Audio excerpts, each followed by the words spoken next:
Hello, welcome to the course Gender and Literature. I'm a course instructor Abhishek Pari. I teach English at the Indian Institute of Technology, Guwahati. So today what I'm going to do, I'm going to give you a brief introduction to this course. I'm going to talk about what is the content of this course, what are the main topics that we'll cover as we proceed with this course, and more importantly, I'm going to give you a flavor of the course. So what is it that you expect from this course?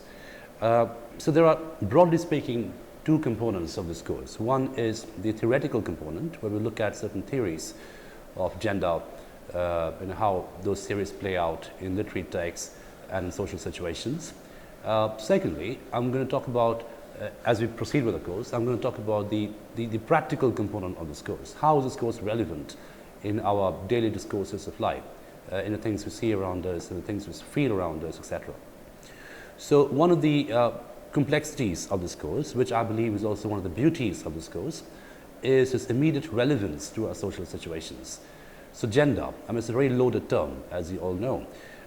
We sometimes enjoy gender, we sometimes suffer gender, but in either case, we negotiate with gender. So gender is something we negotiate with through our body, through our language, through our dress, through our embodiment, generally speaking.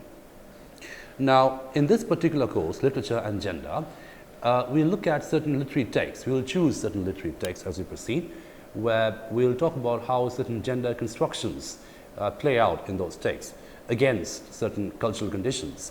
Now, obviously, as we all know, that every literary text is produced out of certain cultural conditions. So no work of literature can exist in a vacuum. It can't just happen out of nowhere. So the reason why Shakespeare wrote certain kind of plays was because it's related to the cultural conditions of his times. And of course, there's a very rich gender and literature study which we can do in Shakespeare. But before we begin anything, before we sort of move into or dive into the theoretical complexities and the practical possibilities of this course, I would like you to imagine a situation, a hypothetical situation. I mean, I'm saying it's hypothetical, but actually it's a real situation, something which will happen all the time. It does happen. It happens to you, it happens to your friends, etc. Imagine a man and a woman walking into a restaurant. One of those nice restaurants where you can order different kinds of food, multi-cuisine food, where the person who waits on you will come over and in the end and give you a feedback form, etc., that kind of a place. Imagine a man and a woman walking into that restaurant, or a boy and a girl walking into that restaurant and ordering different kinds of beverages, right? Imagine, for the sake of familiarity, imagine the boy and a girl, a man and a woman ordering thumbs up and fruity, or thumbs up and maza, a sweet mango drink and a hot fizzy drink, right? And you don't spell out, you don't tell the waiter who wants what. You don't, in other words, you don't tell him or her whether it is that a boy wants the maza or the girl wants the maza. You don't spell it out. So just wait when the waiter brings over the beverages and see, normally in usual situations, who gets what. Now you notice that in most occasions, it's the man or the male or the boy, whoever that is. He is a person who's likely to get the fizzy black drink. It could be thumbs up, it could be Coca-Cola, it could be anything really. Whereas again, very likely, in most occasions, you'd find it's the woman, the female, the girl, the lady, who ends up getting this sweet, fruity drink. Now the point is, and the point I'm trying to sort of hammer home over here, is the fact that no one had explicitly told the waiter or the person who was serving you who wants what. No one spelled it out to him or her. But it's something we've internalized. It's a set of expectations, a set of codes which we've internalized through our daily practices, rituals, which make us believe that men want certain things, men subscribe to certain things, and females subscribe to certain other things as well. So it's a neat binary. It's something which we observe, internalize as codes. So the word code is very, very important. It's almost urgent, imperative in any study of gender, in any serious study of gender. So when we talk about code, what do I mean when I say the word code? So what I'm saying is essentially that the idea of masculinity, the idea of femininity, is basically a construction and replication of certain codes of behavior. This could be codes of conduct, this could be codes of dressing, this could be codes of language, these could be codes of embodiment, etc. So it's a very defined, coded system. And of course, that is how we talk about the binary between man and woman, male and female, masculine and feminine, etc. Then one of the things which we will do in this course is we will problematize this binary. We'll look at the constructed quality of this binary. So in other words, we will look at gender, or the division of gender, or gendered identities, not as natural givens, but as something which is artificially constructed. Only it is so endlessly ritualized and internalized and replicated that a time comes, when we do not question the constructed quality of these gendered definitions. We sort of accept it, we consume it unquestioningly. In other words, gender is a set of codes which we consume. It's something which we internalize. For instance, if I am the waiter waiting in a restaurant, and if a man and a woman come to my restaurant and randomly order a thumbs up and a mazza, I will probably, in all likelihood, if no one tells me who wants what, I'll probably end up doing the same thing as the waiter in a hypothetical example did, right? No, it doesn't end there. Suppose, as I mentioned, suppose this is a posh restaurant. This is one of those places where they give you a feedback form these days. So you sit at the end of the meal, and the waiter comes over with the bill, the check to be paid, and a feedback form. Now again, you notice, and this is probably more common, you notice that in most occasions, it's a man who gets the check, and it's a woman who gets the feedback form. Now what do you make of it? So the implication is, the expectation is, it's the male who owns the financial capital. It's the male who owns the cash, in other words. And it's the female who owns the cultural capital, the language, the lyrical, lovely language, the metaphorical language, with which you can fill in a feedback form. You can say nice things or angry things. In other words, the woman possesses the cultural capital, whereas the male possesses the financial capital. Now again, when we talk about these things in these terms, it all sounds very crude. It all sounds very depressingly crude.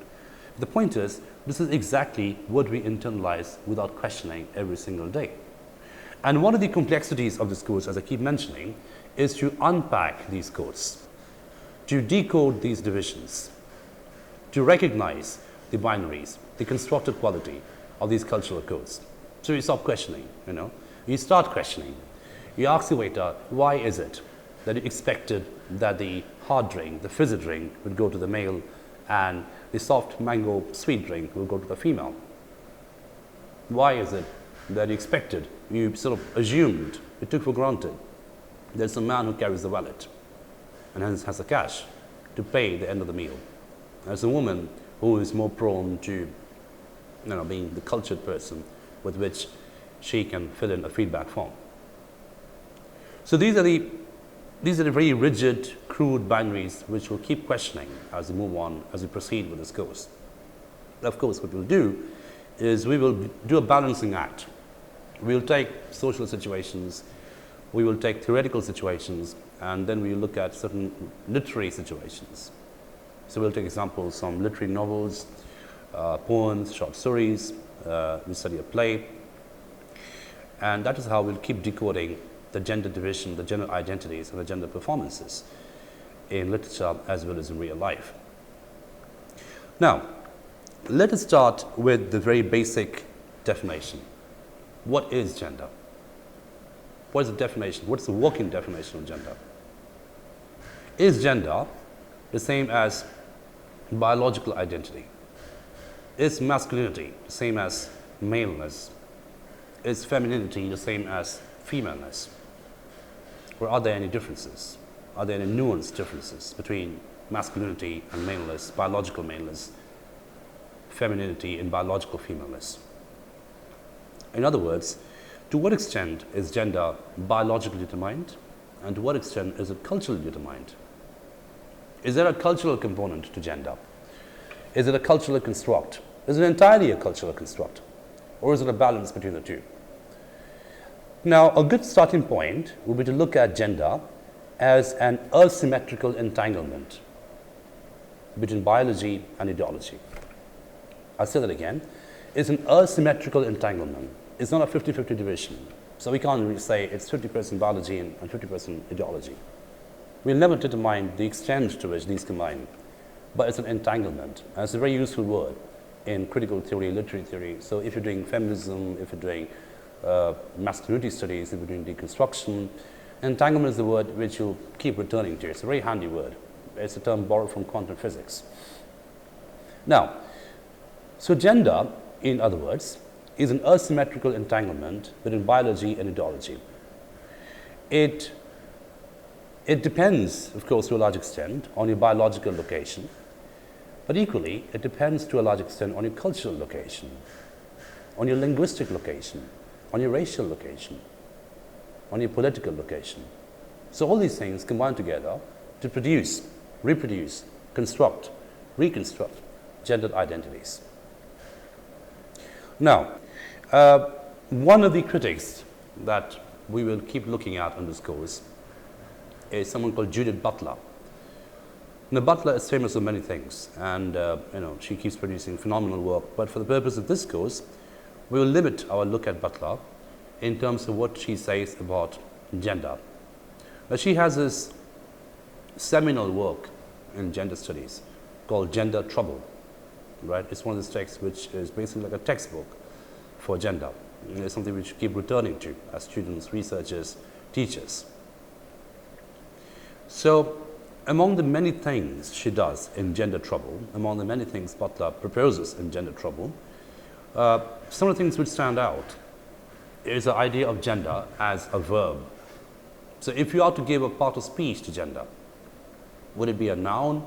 Would it be an adjective? Would it be a pronoun? What would it be? Now, Butler proposes we define gender as a verb, as an act of happening, as a process of production.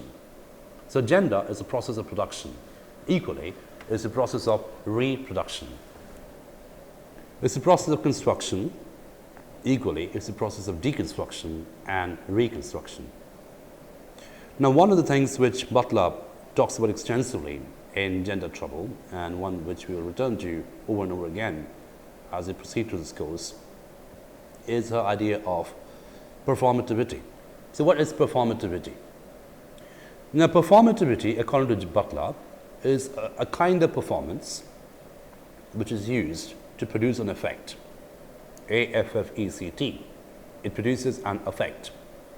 Now, that effect can be an effect of awe, wonder. It could be an effect of heroism. So you watch a performative act, right? And you're awed by the spectacular quality of the act.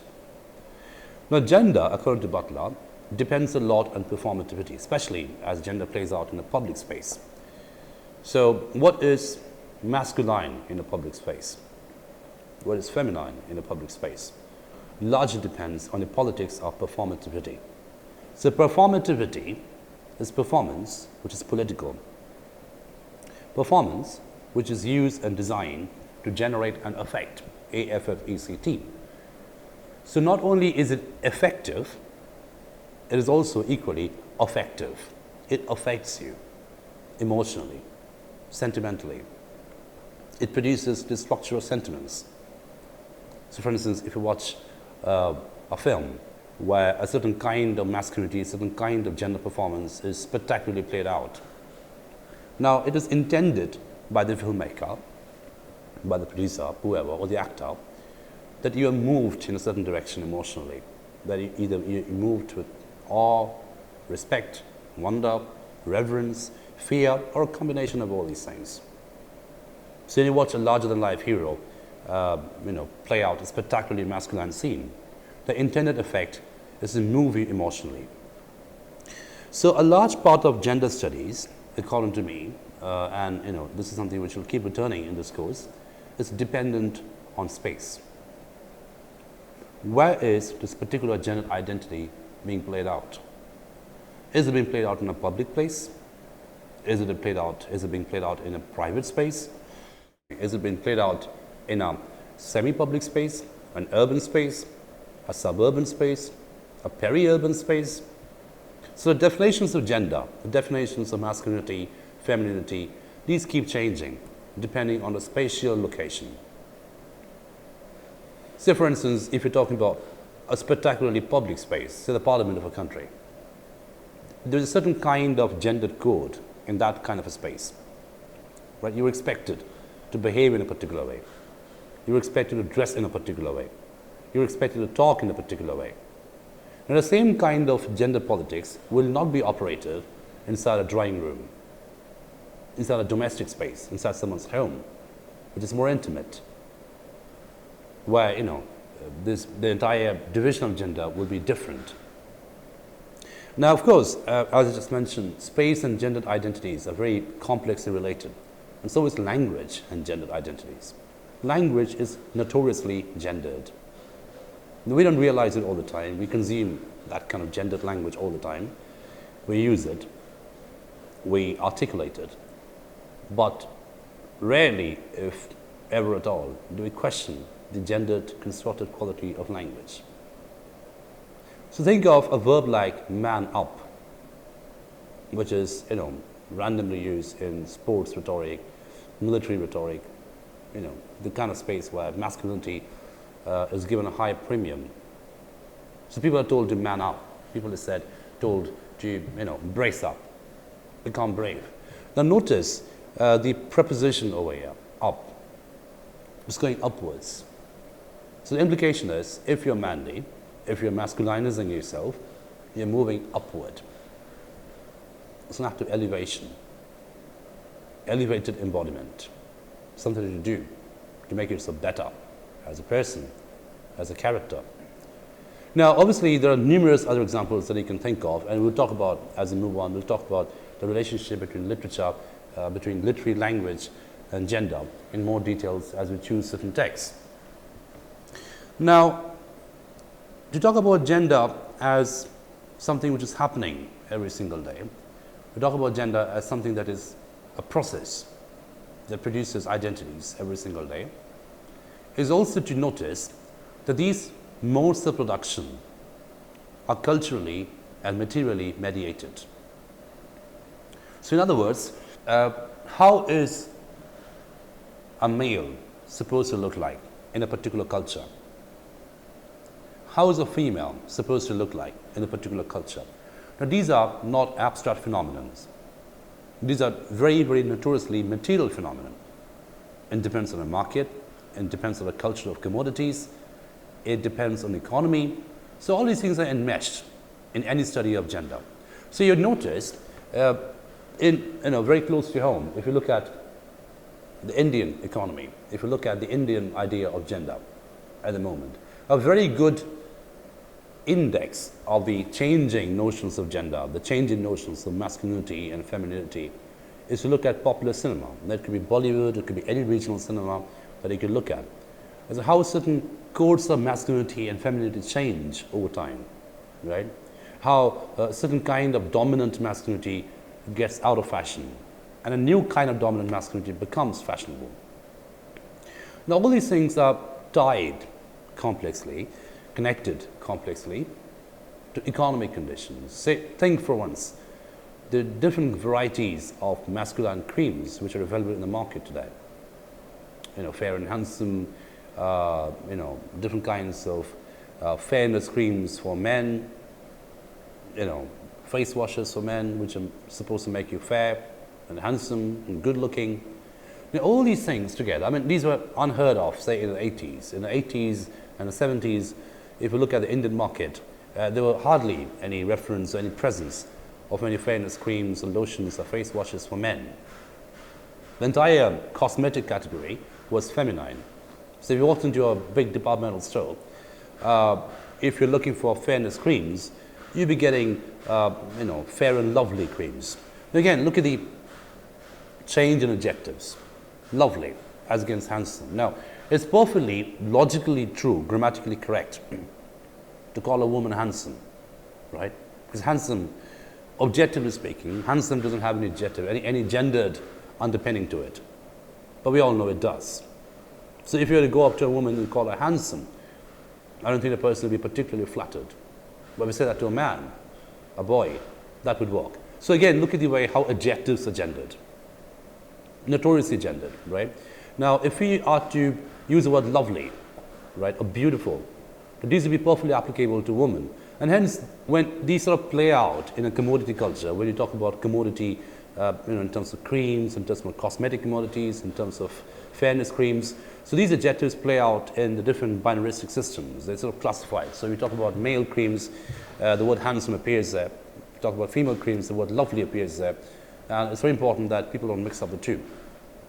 So again, we find that even in something as quote-unquote unideological as a departmental store, and of course we all know, those of us who study a little bit of critical theory would know the departmental store is possibly the most ideological of all spaces. You know, I mean, you just have to take a look at how commodities are classified. You know, so you have this cosmetic section at a certain corner, we have the kitchen section at a certain corner, we have the gardening section at a certain corner, you have the pet section at a certain corner.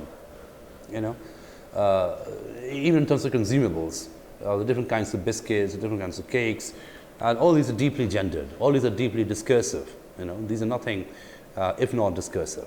So nothing in a departmental store is unideological, right? And one of the things that I would hopefully be able to impress upon you at the end of the course, by the end of the course, is when you walk into a social situation, when you walk into a real situation, right? Not just in a literary novel, not just a literary poem or a drama, but in a real social space.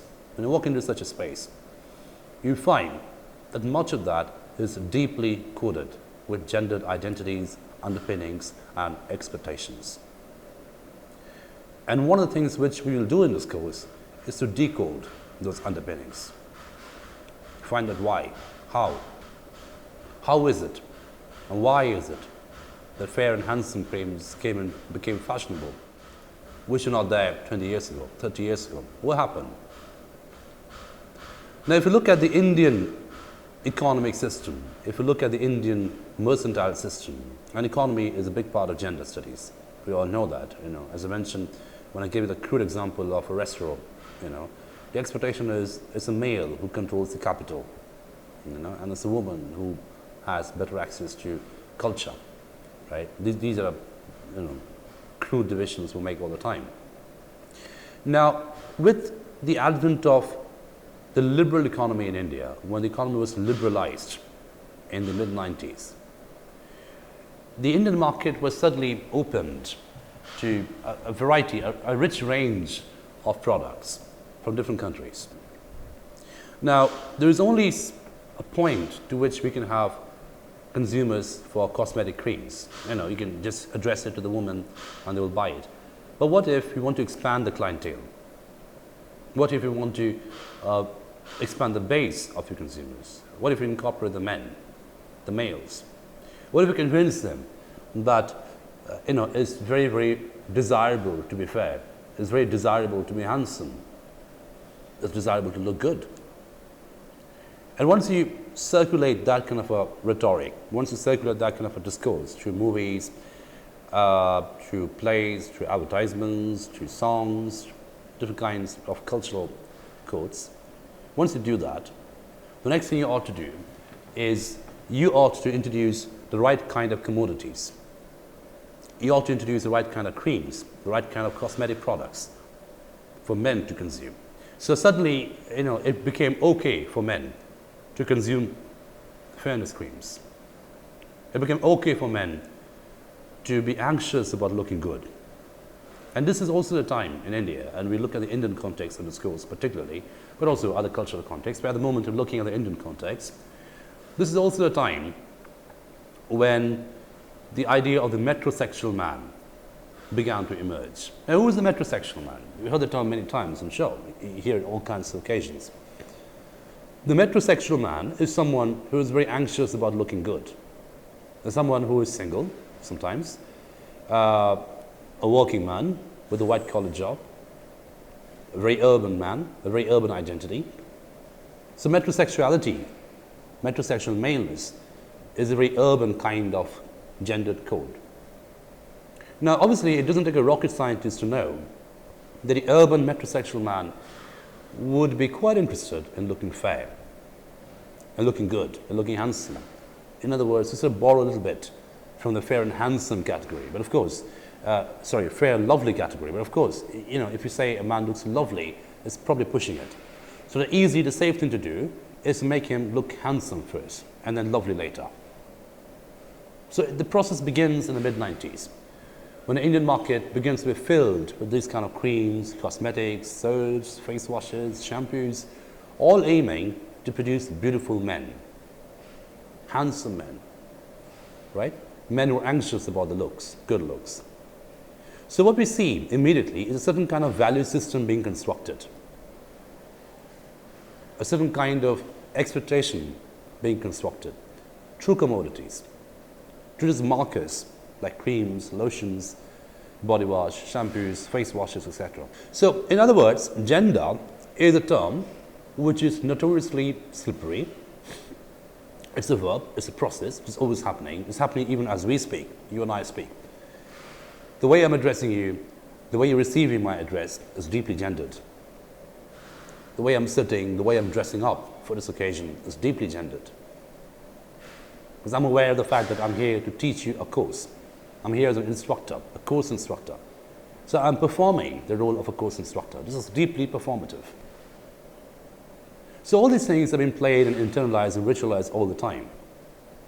Now, one can go back a long time to unpack how this division of gender happened in history. How is it that men became the possessors of rationality and women were considered to be hysterics, emotional, sentimental. So, if you talk about a man being sentimental, a man being emotional, it's not necessarily a positive thing, although it's increasingly becoming acceptable. But suppose you go back and find a strong and silent type of man, the stereotypical burly action hero kind of a man, who doesn't talk much, is not emotional, hardly exhibits any sentiment or emotion, but gets the work done. Rational, clinical, logical.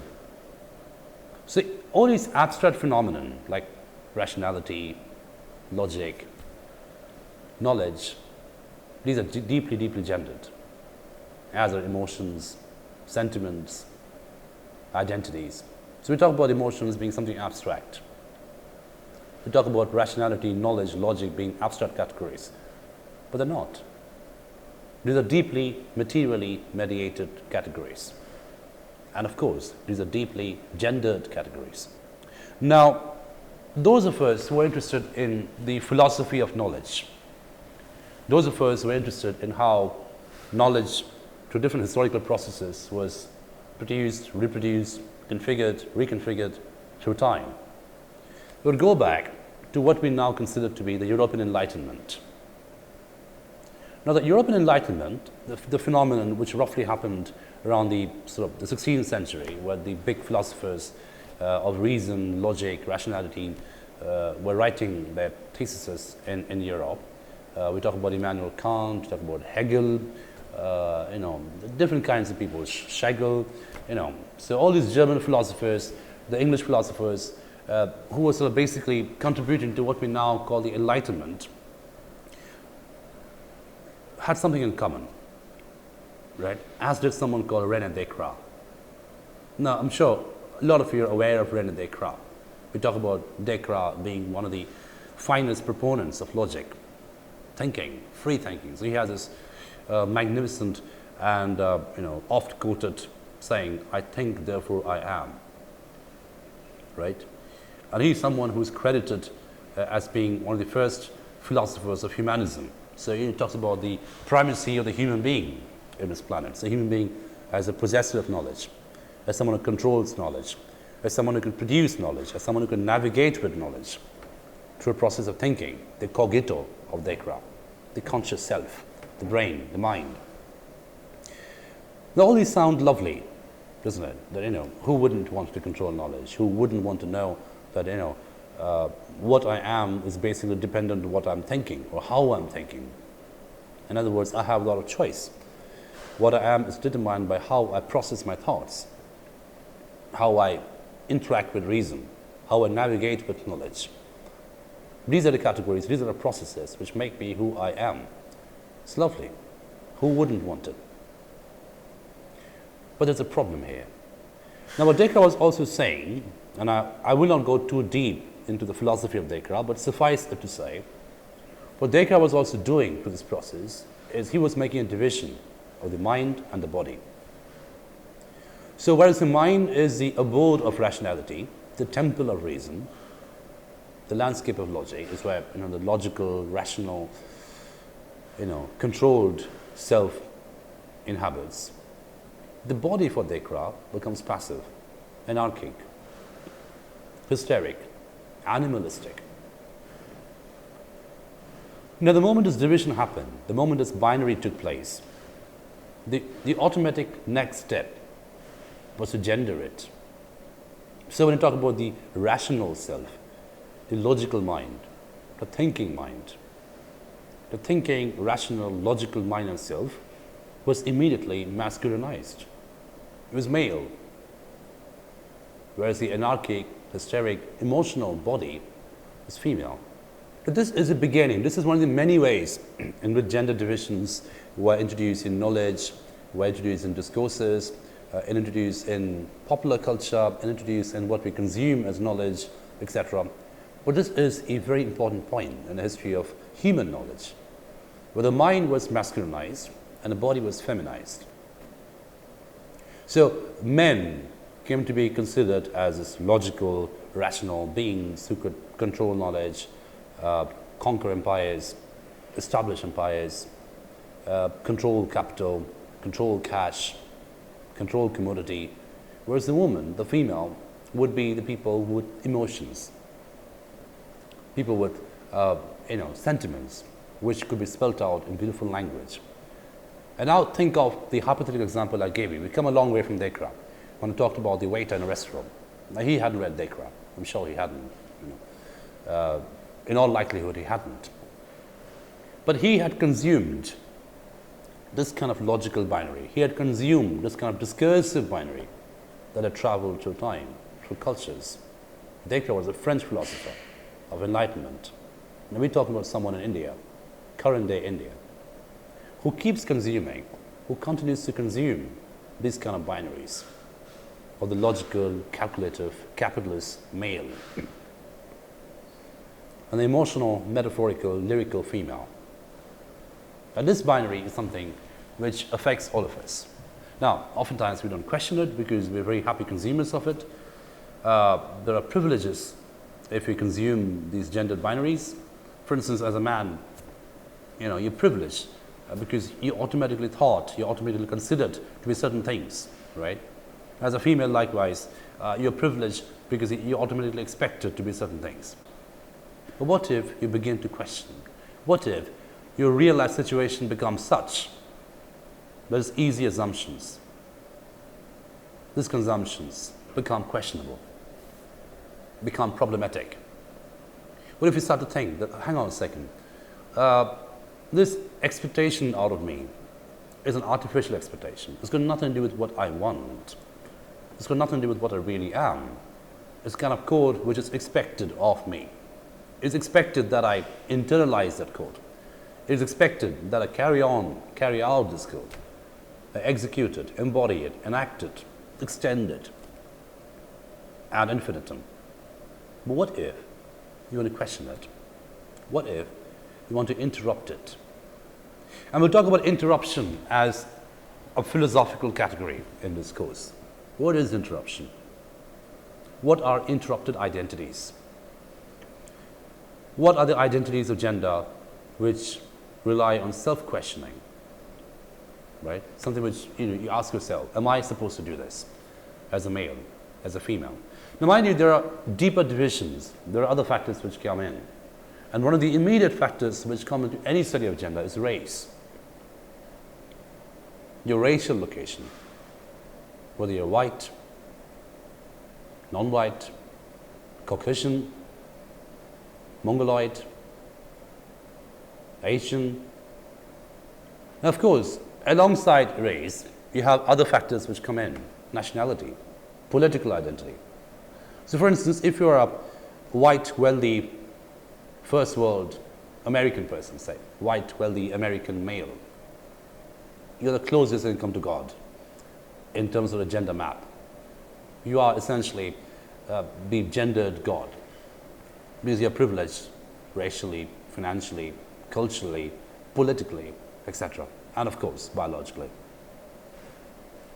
But what if you are a non-wealthy white person who's living somewhere elsewhere?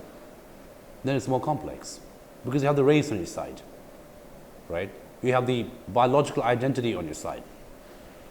But your entire gendered identity, which is an entire embodiment, which relies on language, capital, cash, culture, these things become problematized. So your gendered identity, in other words, is deeply dependent on your political, economic, racial, linguistic identities. These are equally important. Now, one of the things which we will do in this course is to look at the relationship between imperialism and gender.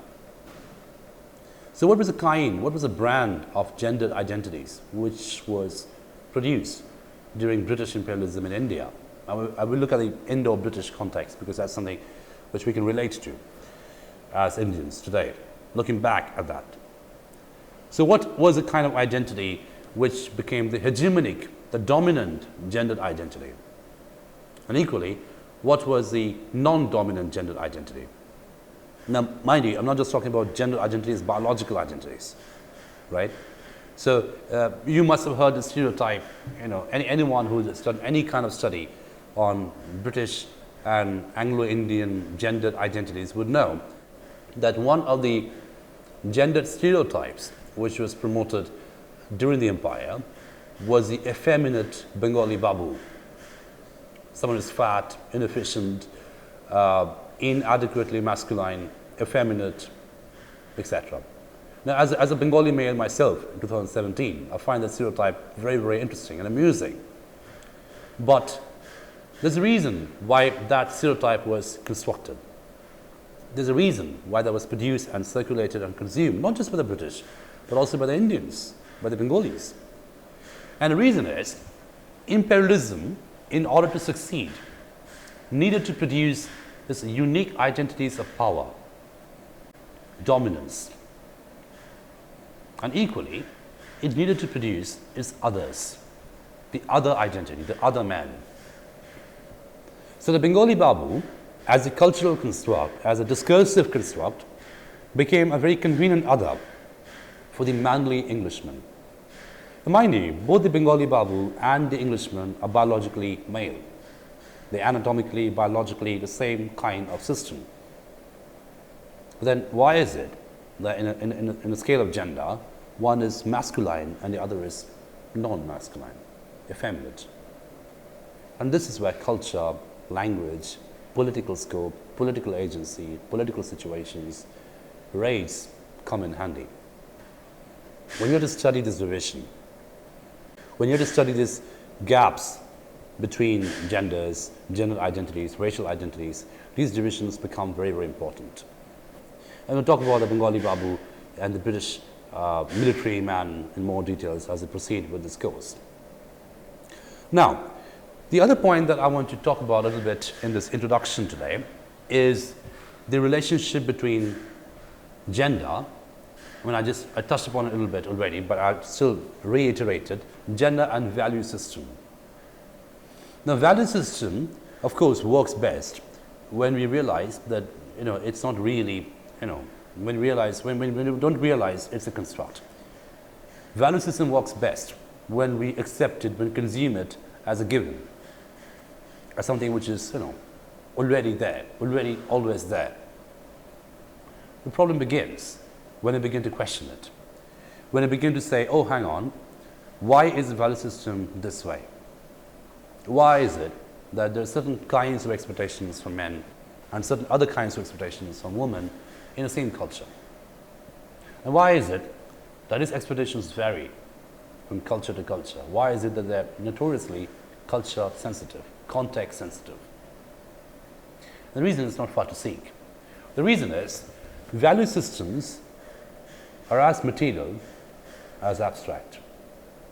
These are produced due to certain real, material, historical, social, scientific situations. And as a result, we have this value system which becomes a grand narrative. Certain kinds of conduct for good men, for good women, for bad men, for bad women. So these grand narratives are produced politically, of course. There's nothing apolitical. So one of the things which we'll realize immediately in gender studies, that there is no such thing as apolitical or unideological situation. The moment you say you're apolitical, that itself becomes a political stand. The moment you say this is an unideological space, that itself becomes deeply ideological. So gender is a political phenomenon. Gender is a social phenomenon. Gender is an ideological phenomenon. It depends on lots of external factors. There is a biological component to it, but that's not everything. That's not everything we need to know about gender. Gender is more complex than biology. So we'll talk about feminism quite a bit in this course, and the next lecture would be on the history of feminism and the history of masculinity to a certain extent. So this very famous quotation by the French feminist Simone de Beauvoir, who mentioned fantastically, I think, that one is not born, one becomes a woman. See, in other words, it's not as if you're born and you become a woman by default. The process of becoming a woman is a complex material process. It moves through language, it moves through political situations, it moves through racial situations. So it's a constant process, and this is sort of in connection to what Butler said much later, a century and a half later, where she said that gender is a verb. Gender is a process of happening. It's a process of construction, deconstruction, reconstruction. In other words, what Beauvoir meant when she said that one is not born, one becomes a woman, is there is a certain code which has been produced culturally, politically, materially, economically. And the whole agenda of becoming a woman is to conform to that code through your life, through your language, through your value system, through your activities. So if you conform to that code, you essentially become the woman. The woman is a code out there. It's like a crypt.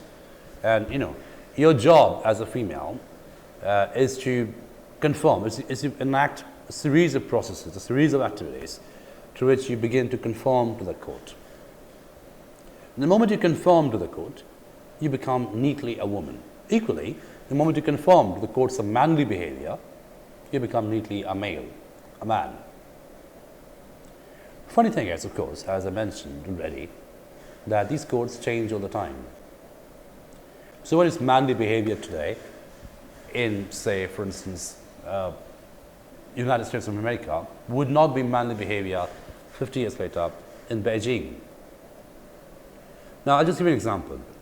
In ancient Sparta, it was considered to be part of the value system, the hegemonic value system, that whenever a male infant was born, whenever there was birth of a male infant, that infant would be taken to the top of a hill, put on a stone, and covered with a fig leaf for the duration of a whole night. So the infant would be taken to the hill, put on a stone, a cold stone, and a fig leaf would be put on him. And it would be left like this for one night. The next day, the Spartans would go up to the hill, and if the infant survived the cold, survived the hill, then he would be raised as a Spartan male. Because every Spartan male had to be a warrior, had to be a soldier. Because if you look at Athens and Sparta in ancient Greece, Sparta was the military masculine component of the Greek civilization, whereas Athens was the cultural, artistic component of Greek civilization. So even there, the gender division is quite obvious.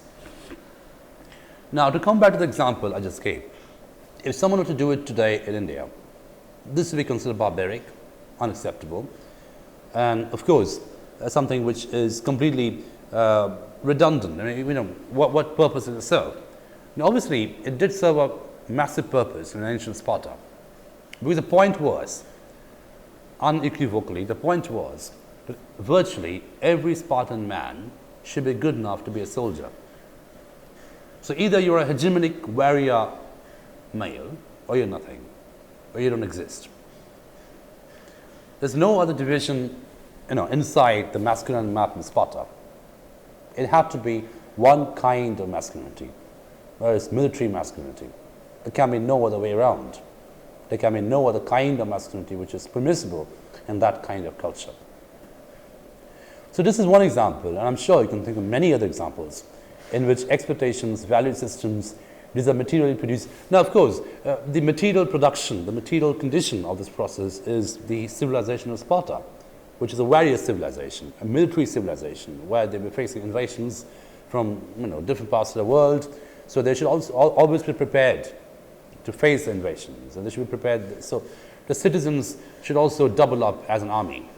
The male citizens should also double up as an army. So that was the material condition which produced this kind of value system in ancient Sparta, right? And hence we have this value system which is abstract, but as you can just see, this example exhibited hopefully that this value system was produced out of certain real political material conditions. And you can think of many examples closer to home.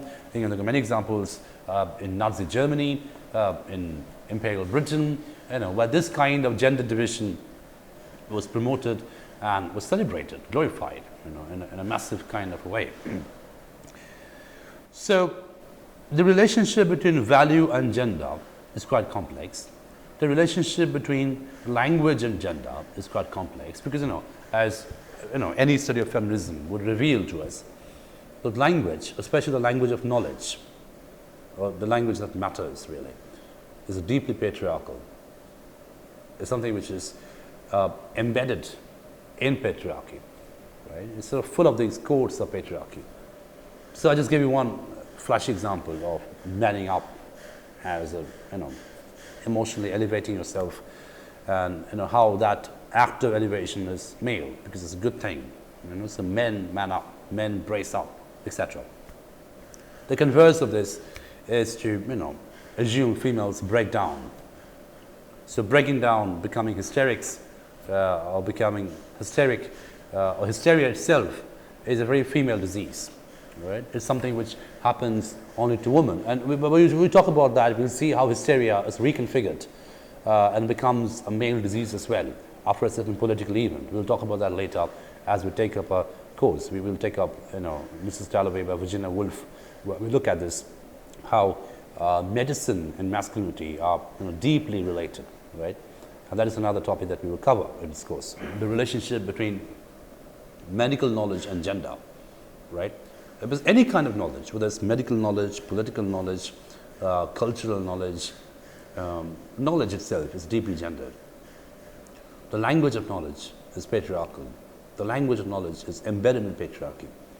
And one of the things I'll urge you to do, I'll insist that you do, is to look out for the ways in which patriarchy is sort of smuggled in the language of knowledge. It doesn't manifest itself clearly sometimes, right? It's sometimes more surreptitious, sometimes more hidden, more latent. And it is our job as students of gender, as teachers of gender studies, as teachers of critical theory for the matter, to look at this embedded surreptitious quality of patriarchy in language, especially when it comes to a language of power, the language of knowledge. Now, of course, power and knowledge, these are deeply gendered things, and it don't require me to tell you, I'm sure, that how power and knowledge are related. So whoever has knowledge possesses power.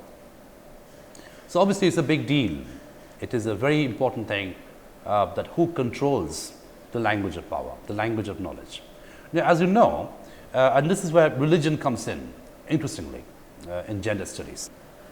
As you know, in medieval times, whether it's medieval Europe or medieval India, or anywhere in the world for the matter, you would find that this was a time when religion and knowledge were deeply and intricately related to each other, right? So religion informed knowledge, knowledge informed religion, etc.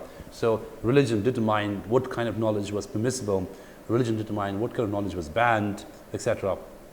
So during these medieval times, where science had not come up in a big way, so knowledge was still largely controlled and determined by religion and the clergy, you would find in virtually every culture that we know of, the language of knowledge and the language of religion was deeply male and it belonged to the males.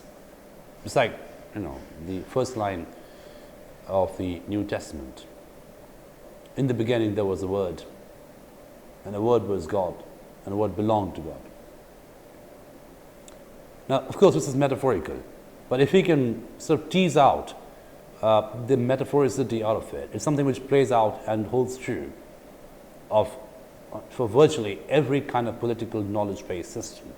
In the beginning, there was a knowledge, and the knowledge belonged to men. And more importantly, the language of knowledge, the medium of knowledge, was deeply masculine. The woman didn't have access to it. The woman had no access to power. And we can think of all the examples of women in Europe. You don't have to go very far back. So even as late as 14th and 15th centuries, we have examples of witch burning, and even more recently, examples of witch burning in mainland Europe. We're not talking about some obscure corner of European civilization. We talk about France, England, Germany. Numerous instances of witch hunting, witch burning, burning down the woman because they are becoming a problem. They're questioning the idea of knowledge. They're questioning the ontology of knowledge. They're questioning who controls knowledge. So these are things which have been questioned by the woman. So obviously, the very important, the obvious thing to do is to burn them down, is to kill them, is to exterminate any possibility of deconstruction. And this is how historically patriarchy has worked, as a self-preservation system, as a self-perpetuating system. Right? It produces knowledge, and then it protects it. It protects it against any kind of invasion, any kind of other invasion from the other. The other can be a woman, the other can be another race, the other can be a black man, the other can be anything, right? So patriarchy had produced and perpetuated knowledge. It's a knowledge from its very inception. It's a deeply gendered category, a deeply gendered phenomenon. It's not innocent at all. Any kind of knowledge, legal knowledge, medical knowledge, even literary knowledge for that matter, right? These are deeply political things. Who possesses knowledge? That makes a big difference. Who controls knowledge? That makes a big difference. It's like who controls cash? It's like saying who controls the wallet? Who has the wallet? Who has the purse? That person has what we call agency in gender studies. Now, what is agency? So for the remaining bit of this lecture, I'll talk a little bit about agency and then I'll move on to another topic. Now, agency, very briefly and bluntly put, is the ability to express your free self with the possibility of making a change. I'll say that again. Agency is the ability to express your free self with the possibility of bringing about a change. Now, you may or may not be able to bring about the change in the end, but there's a possibility. And you have that system, you have that network whereby you can express your free self as a human being, as a free thinking human being. Now, obviously, it's a very complicated, it's a very complex, it's a very loaded term, as you may have guessed already. Now, we can talk about agency, or the lack of agency in extreme political situations, like, for instance, during apartheid in Africa, where the non-whites had virtually no agency, or until the 19th century in Europe, where the woman had virtually no agency at all. They could not vote, they could not possess any property, they had no inheritance rules which so supported them. So they're deeply dependent on their husbands, their fathers, their sons for their upkeep. And those of you who have read Jane Austen would know what I'm talking about. The question in Jane Austen is why, for instance, the most emblematic work of Jane Austen, Pride and Prejudice, why do you think Mrs. Bennet is so anxious to marry off her daughters? And it's very easy for us today to judge her, to say, oh, she is this hyperactive, funny, comical woman who is just making a fool of herself. But mind you, this is a cultural condition where the only available options for women, if they're not married, are either you're a governess, a seamstress, you work in a tailor shop somewhere, or you're a prostitute. So as a mother of several daughters, it is perfectly valid.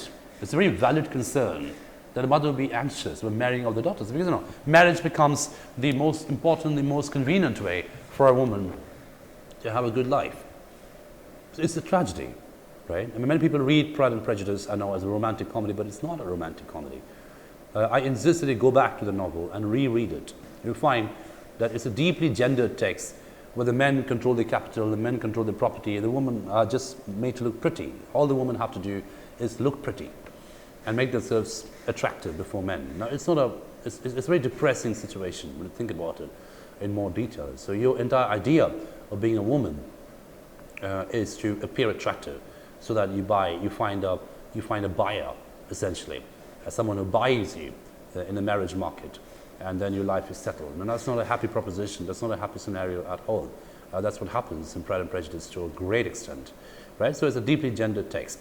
Now, coming back to agency. So, in Pride and Prejudice, agency plays out, is sort of dramatized, across the novel through different characters, different situations. Now, agency, my favorite example of agency, or how agency is denied to you, not just explicitly sometimes, but also implicitly, right? Sometimes we don't realize we don't have agency. Sometimes we think we have agency, but actually we don't, right?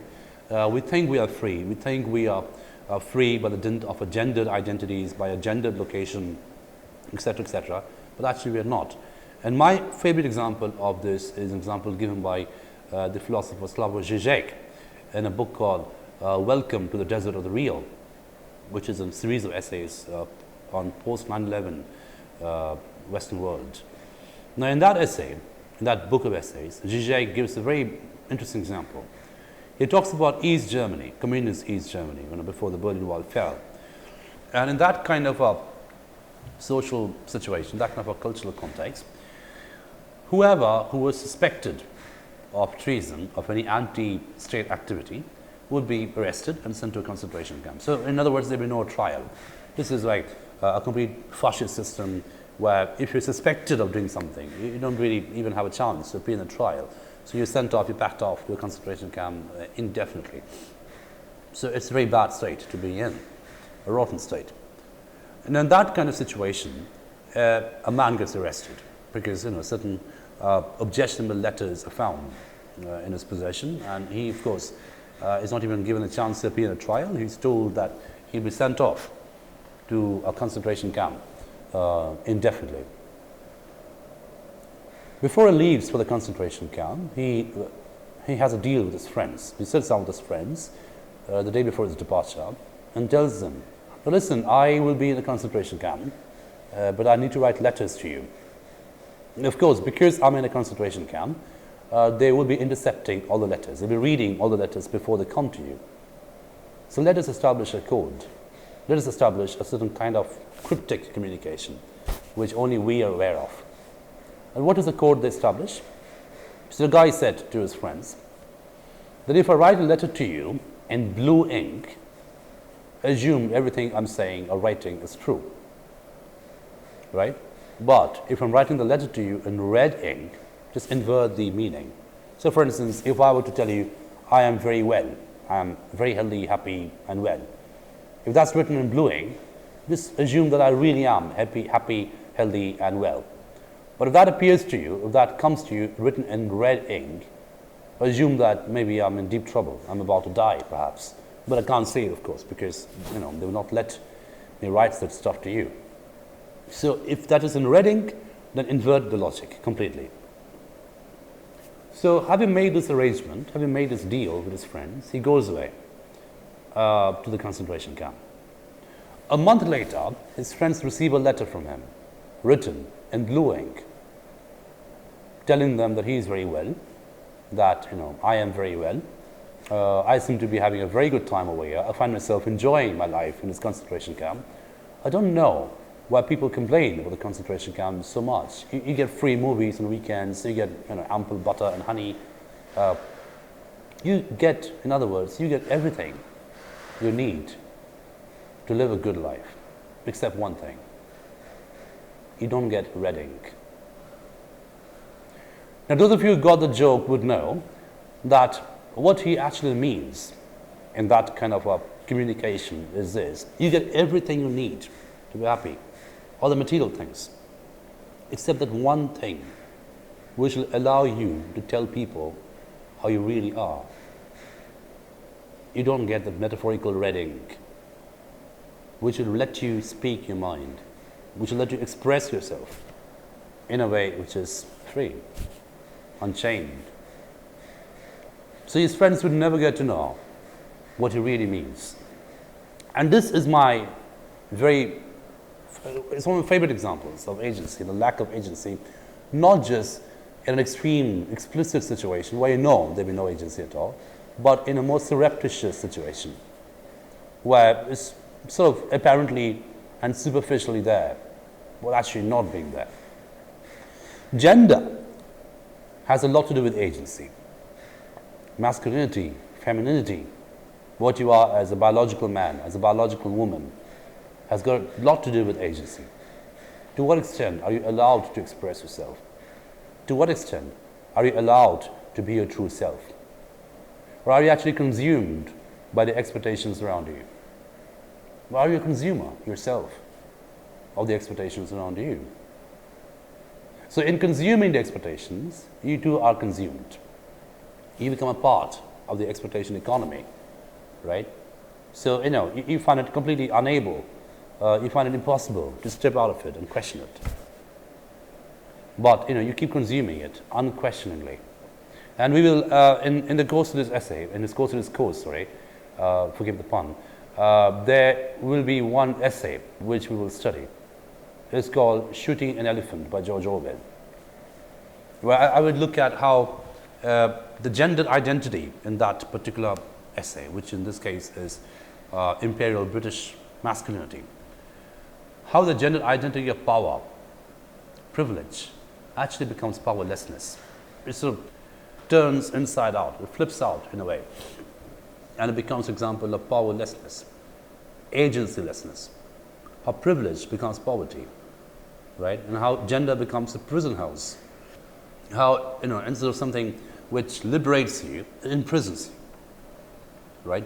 Now it's very easy to see how you can be imprisoned by your insufficient gender identity. So for instance, if you're a black man in colonial Africa, or if you're a black woman in colonial Africa, you're doubly marginalized. A, because of your racial location, and B, because of your biological location, right? And that's something which is easy to unpack. So if you're a black man in Africa, colonial Africa, if you're a black woman in colonial Africa, it's expected that you will suffer from a lack of agency, because that's what the political situation is. It's a situation of exploitation, torture, opportunism, very, very unequal kind of exploitation. And exploitation obviously is unequal all the time, but it's something which is rampant. It's there on the surface. It's explicit. There's not even an attempt to disguise it as something else. But what if you're a white man in a colonial setting, right? Then theoretically or notionally, you occupy a position of privilege, right? Because you're a white man in a non-white space, in a colonial condition, where it's unequal, and you're supposed to be powerful, you are powerful, etc. So you, in other words, you possess or you inhabit, a privileged gendered identity, theoretically. And I use the word theoretically with caution away. That's the operative word in this particular sentence. But what if that particular privilege turns inside out and reveals to you, ironically, spectacularly, that what you consider privilege is basically a construct which is consuming you, right? Albeit as a powerful person. So you're being consumed. Yes, you're a powerful person, but your powerfulness, your masculine, white, imperial powerfulness in this non-imperial space, in this colonial space, is basically a construct which is consumed, right? So you, in other words, is a construct, are a construct. You're not naturally powerful. You're not innately powerful. You're someone who belongs to the construct of privilege. You're someone who belongs in this construct of power. And when you start to question it, then you realize what a puppet you are. You're not a puppet because you're a powerless slave in an apartheid Africa. That's out there on the surface. Everyone can see it. It's brutal, barbaric, but it's easy to decode it. But this is more complex. You were powerless precisely because you are a powerful white man in a colonial setting. And when you read the essay, which we will in due course of time, you'll realize how gender or gender identities or the politics of production of gender identities is deeply complex in the sense that it sometimes liberates you. Like I said, it gives you entitlement, it gives you privilege, it allows you certain privileges, etc. But equally, the same privilege can come back to haunt you, can come back to consume you as a lack, as something that you suffer from, right? So just to conclude this opening lecture, and I hope I was able to communicate some of the core points, some of the core content that we will carry on discussing in more details in this course. Gender and literature, or gender is something that we do, right? It's not something that we are sort of born with. You're born with a biological body. Every one of us is born with a biological body. But gender is something which we do with the body, right? Gender is something which we perform, right? Through our language, through our dress, through our rituals, through our religion, through our political privileges, through our racial locations, etc. It's a deeply material process. It's a deeply ideological process. It's a performative process. It performs, it constructs certain categories of power. Equally, it constructs certain categories of powerlessness. In other words, gender is an act of construction. Push it further. Gender is a text, right? What is a text? So we are interested in this particular course in looking at the textuality of gender. But what is a text? A text is something, anything literally, which can be constructed, right? Constructed ideologically, discursively, materially. And anything which can be studied as a construct is a text. So for instance, if I were to pick up this bottle in front of you, right? And if I were to just drink water out of it and then throw it away, I don't treat it as a text. But if I were to look at what is inside, the laboratory in which it was produced, the location of the laboratory in which the filtration took place, the date of the filtration process, the kind of social situation in which the laboratory is situated, then what I'm doing essentially is I'm treating this bottle, this plastic bottle, as a text. And of course, one should treat plastic bottles as text. These are very, very political texts. We all know that. Plastic is a text, right? But to come back to our concern over here, the textuality of gender lies precisely in the fact that it is something which can be constructed, which has been constructed. And like all texts, like everything that can be constructed, gender can be deconstructed and reconstructed. And this is exactly what we will do in the course of this particular course as we move on with this course. And I welcome you again to this course, and I hope you have a good time looking at some of the literary texts which we'll do. And like I said, we're doing a balancing act. We'll keep doing a balancing act in this particular course. We'll do the theoretical component, we'll bring in the theories of gender, and we'll look at certain cultural, real, practical components of how that particular kind of gender politics plays out in real situations. And of course, literature is a very potent medium which is a buffer between the real and the unreal. So fiction is not unreal, it's different from being unreal. So when I look at a novel, I'm not treating that as an unreal work. It's something between real and unreal. Hence you have the word fiction. Otherwise we could have just said fantasy, right? Fiction is more complex than fantasy, right? So literature will offer you the platform which will be the buffer between the real configurations of gender and the unreal configurations of gender, the theoretical configurations of gender. So this is what we do in this course, and I hope you have a good time following this, and we'll make it as interactive as possible. So thank you for your attention, and this concludes the first lecture of this course. Thank you for listening.